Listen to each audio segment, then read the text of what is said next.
Hola a todo el mundo. Os damos la bienvenida a esta lección magistral, una inmersión profunda en una de las mentes más brillantes y a veces complejas de la filosofía política del siglo XX, Eric Voegelin.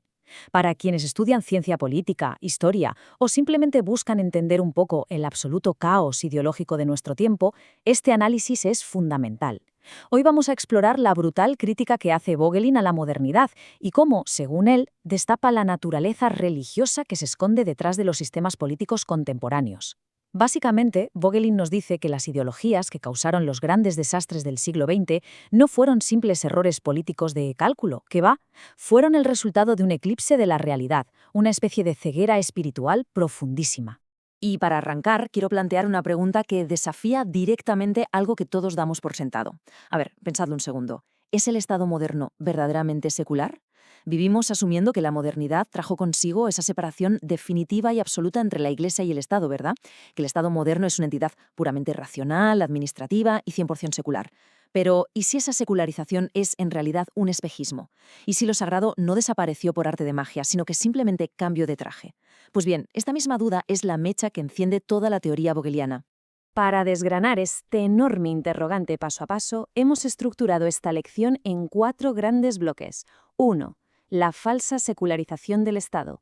2. La simbología del poder político. 3. El origen gnóstico moderno. Y 4. La tensión entre inmanencia y trascendencia. Empezamos con el bloque 1, la falsa secularización del Estado.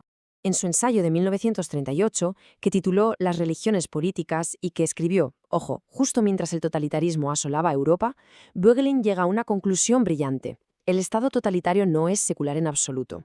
Si contrastamos los conceptos, vemos que tradicionalmente las religiones sobrenaturales ubicaban la perfección y la salvación en un plano trascendente, es decir, más allá de este mundo. Sin embargo, los movimientos totalitarios son, en realidad, mesianismos intramundanos. Exigen una devoción religiosa total y absoluta de sus seguidores, pero dirigen esa devoción hacia una entidad puramente terrenal, ya sea la raza, la nación o una clase social. Es decir, la sacralidad no se ha evaporado, simplemente se ha volcado dentro de comunidades terrenales y cerradas. Fijaos en cómo captura la esencia del problema esta cita del propio Voegelin. Nos dice que la pretendida secularización no significa una desaparición de lo sagrado, sino un mero desplazamiento. Las religiones tradicionales fueron sustituidas pieza por religiones políticas. Según este marco, el totalitarismo no debe juzgarse solo desde un punto de vista moral o histórico, sino como un fenómeno profundamente espiritual. Es una desviación donde el Estado, literalmente, usurpa el lugar reservado para lo divino. Pasamos al segundo bloque, la simbología del poder político. Pero a ver, ¿cómo funciona esto mecánicamente? ¿Cómo se desplaza lo divino hacia lo terrenal? El punto clave aquí es entender qué es la simbología política. Para Voegelin, las ideas y los conceptos no son construcciones abstractas que flotan en el vacío, no. Funcionan como símbolos reales que expresan cómo los seres humanos experimentamos la realidad y el orden. La tarea del investigador o del estudiante de filosofía política es penetrar en esos símbolos para descubrir qué experiencias vitales y existenciales los engendraron. Al hacer esto, Voegelin nos desvela cómo los símbolos religiosos tradicionales sufrieron una mutación, casi un secuestro, para servir a las estructuras de poder modernas. Y si miramos la historia, vemos que esto ocurre a través de una mutación súper paulatina. Tomemos, por ejemplo, la evolución del concepto de la eclesía, la comunidad de fieles. Es alucinante ver cómo esta simbología es secuestrada con el paso de los siglos. Originalmente, allá por el primer siglo, en el cristianismo, era un cuerpo espiritual, un cuerpo místico unido por el amor. Luego damos un salto al siglo XVII y Thomas Hobbes coge este mismo símbolo para su famoso Leviatán, fusionando Iglesia y Estado en una única entidad soberana ante Dios. Y finalmente llegamos al siglo XX, donde el vínculo con cualquier divinidad trascendente se corta de raíz. La Iglesia se convierte en una nación cerrada, puramente intramundana, que se autoproclama como su propia fuente de sacralidad y perfección. Tras decapitar simbólicamente a la divinidad, el Estado o el colectivo ocupa directamente su trono. Voegelin, demostrando una erudición histórica brutal, compara esto con el antiquísimo mito solar del faraón egipcio Akenatón. Al igual que en la antigüedad el faraón era el mediador exclusivo entre los dioses y el pueblo, en los totalitarismos modernos, el líder o el Estado se convierte en la única fuente de la realidad. Ellos deciden, dictan y establecen qué es verdadero y qué es falso para absolutamente toda la comunidad. Lo que nos lleva de lleno a nuestra tercera sección, el origen gnóstico moderno. Claro, si el Estado asume el papel de Dios, la pregunta lógica es ¿qué enfermedad espiritual empuja a la humanidad a desear este reemplazo? En su ensayo de 1959, Ciencia, Política y Gnosticismo, Vogelin diagnostica la raíz del problema y lo llama el gnosticismo moderno. En la antigüedad, los gnósticos sentían una angustia tremenda, veían el mundo como una prisión malvada de la que había que escapar mediante un conocimiento secreto, una gnosis. Vogelin argumenta que las ideologías modernas heredan esa misma angustia, ese profundo sentimiento de alienación, pero con un giro. En lugar de huir del mundo, intentan forzar la redención dentro de él. Vogelin acuña el término pneumopatología para esto. Es una enfermedad del espíritu donde el pensador se niega en rotundo a aceptar el mundo tal como es, y decide que va a construir un paraíso en la tierra sustituyendo a Dios. Y los síntomas de esta revuelta gnóstica son clarísimos, casi como un diagnóstico médico. Todo empieza con una alienación insoportable ante un mundo que se percibe como defectuoso o profundamente injusto. A esto le sigue la promesa de una salvación intramundana, es decir, te prometen que el paraíso está a la vuelta de la esquina si aplicamos su fórmula política correcta. Esa fórmula nos dice que el intelecto ideológico es el verdadero salvador, el conocimiento humano sustituye por completo a la fe. Y el último paso, la culminación de todo esto, es el asesinato de Dios. Para que el hombre pueda tener el poder absoluto de rehacer la realidad a su antojo, lo divino debe ser eliminado de la ecuación por completo.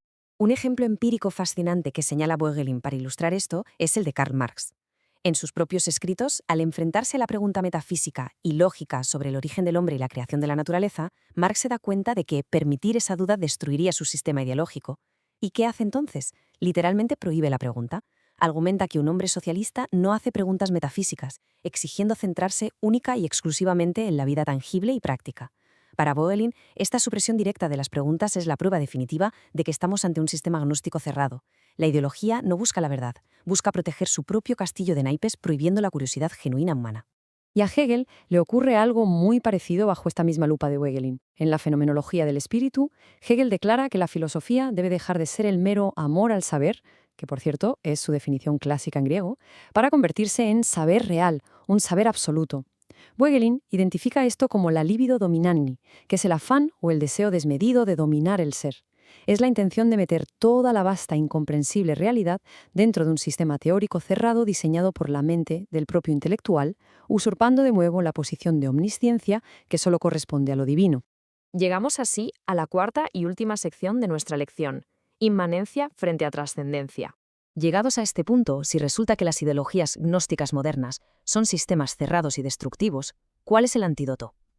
La respuesta está en el contraste fundamental entre dos posturas de vida. Por un lado tenemos al auténtico filósofo, en la pura tradición platónica y aristotélica. Este filósofo reconoce con humildad que el origen del ser está más allá de este mundo. Su actitud es de total apertura, está movido por el eros y la filia, el amor a la verdad, y acepta tranquilamente que la mente humana no puede contener a Dios ni a la totalidad de la realidad. En el otro extremo del cuadrilátero está el gnóstico, que opera desde un sistema cerrado. Impulsado, como decíamos, por esa libido dominandi, busca apoderarse del ser, rechazando cualquier trascendencia para colocar al hombre y, sobre todo, a su propia ideología, en el centro absoluto del universo. El núcleo mecánico de todo este tremendo error gnóstico es lo que Vogelin bautizó con una palabra clave, la inmanentización. Básicamente es el intento violento y forzado de coger esa perfección que solo pertenece a la esfera trascendente y espiritual y meterla a martillazos en nuestra historia política terrenal.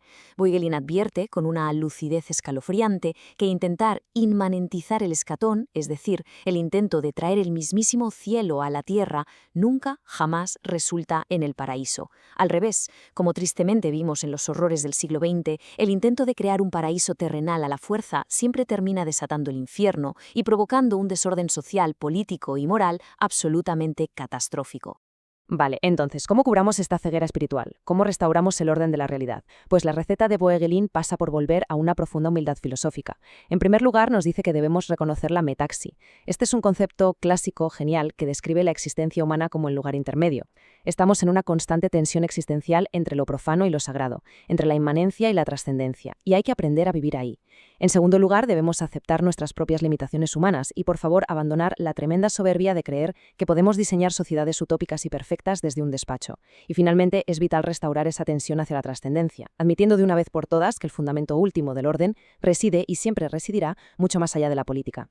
Y para terminar, después de analizar todo este marco que nos deja Vogelín, es francamente imposible mirar los movimientos políticos contemporáneos, con sus promesas de salvación absoluta y sus seguidores tan fervientes, sin plantearse una inquietante duda final.